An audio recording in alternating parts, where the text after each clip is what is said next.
Hello student, now open your new chapter 13 sound means ध्वनि। Student, हम गतिमान वाहनों, टेलीविजन, संगीत प्रणाली मशीनों, संगीत वाद्य यंत्रों आदि जैसे विभिन्न स्रोतों से ध्वनियाँ सुनते हैं। ध्वनि ऊष्मा और प्रकाश की तरह ऊर्जा का एक रूप है।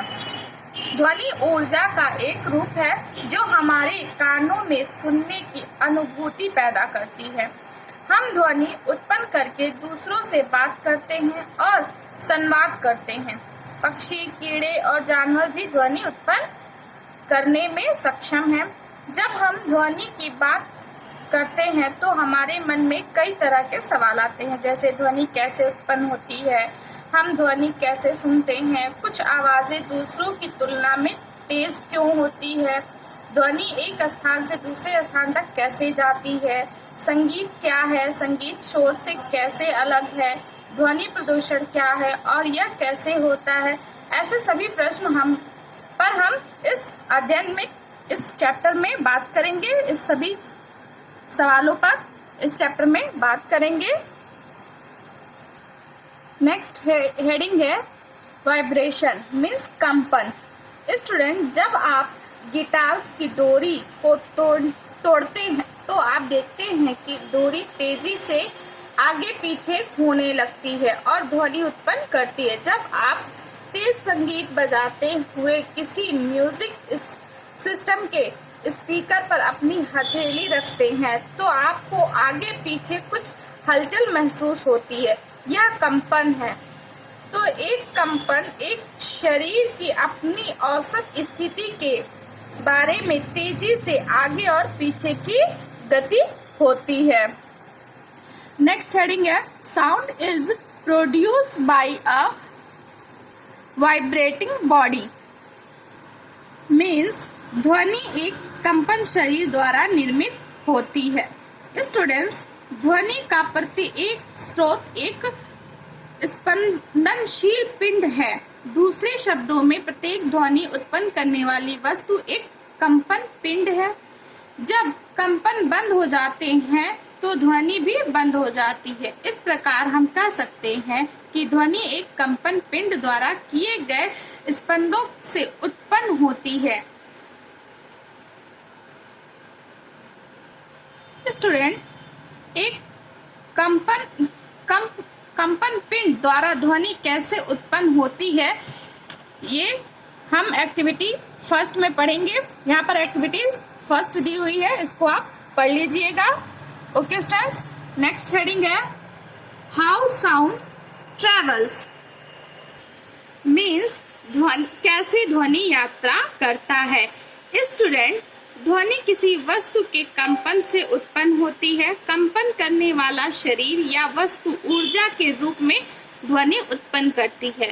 कंपन करने वाला शरीर इस ऊर्जा को अपने पास के वायु अणुओं में स्थानांतरित करता है। ये वायु के अणु भी समान आवृत्ति के साथ आगे पीछे कंपन करने लगते हैं।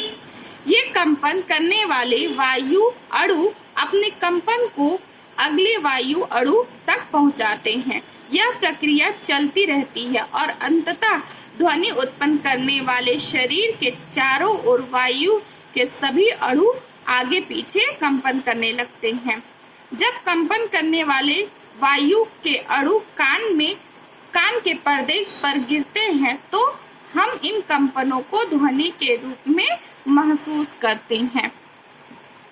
नेक्स्ट है sound needs a medium to travel means ध्वनि को यात्रा करने के लिए एक माध्यम की आवश्यकता होती है। स्टूडेंट, स्टेटर जिसके माध्यम से पदार्थ या ध्वनि का संचार होता है उसे माध्यम कहा जाता है। माध्यम ठोस, द्रव या गैस हो सकता है। जब आपके विद्यालय की घंटी बजती है तो घंटी कंपन करती है और ध्वनि उत्पन्न करती है। ध्वनि हवा के माध्यम से यात्रा करती है और अंत में हमारे कानों तक पहुंचती है। अतः ध्वनि किसी माध्यम से अपने स्रोत से श्रोता तक जाती है। किसी माध्यम में ध्वनि कैसे गमन करती है यह जानने के लिए हम यहाँ पर एक्टिविटी सेकेंड और थर्ड को पढ़ेंगे। तो स्टूडेंट्स आप एक्टिविटी सेकेंड और थर्ड को पढ़ लीजिएगा। Note on your page number 128।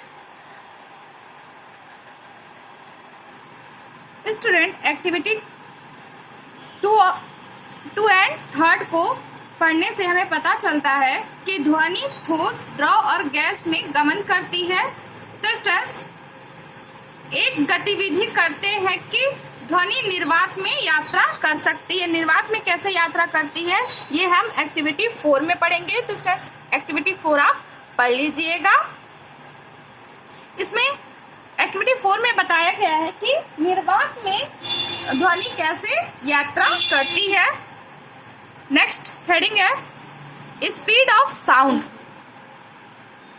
Student speed of sound हम नेक्स्ट वीडियो में पढ़ेंगे। Okay students, thank you.